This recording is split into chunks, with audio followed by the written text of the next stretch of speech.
बायका असून सुद्धा एकीशी पटत नाही अहो, संसार करताना तारांबळी होते, पण दोघींबरोबर हा चांगला संसार करतो.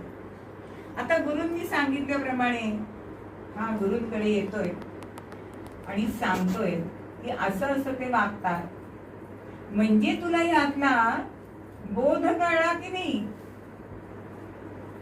म्हणजे त्या शिष्याने सांगितलं असतं की गुरुजी तुम्ही ते सांगताय की प्रपंच पण करा आणि त्याच्यात परमार्थ साधा, म्हणजे एका म्यानामध्ये 2 तलवारी ठेवण्यासारखं आहे.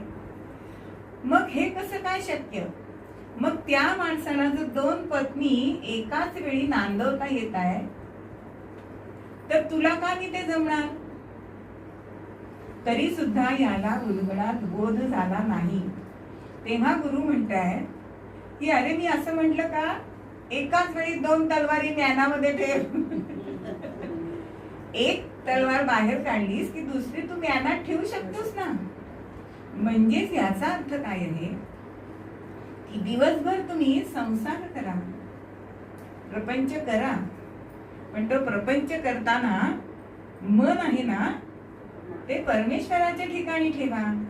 जसं त्या बापूनी आपलं मन पहिल्या पत्नीला दिलंय पण शरीर दुसऱ्या पत्नीला दिलंय, तसं प्रपंचाला तुम्ही शरीर द्या, शरीराने कष्ट करा, सगळं मिळवा, सगळी नाती गोती सांभाळा, पण मन मात्र कुठे ठेवा?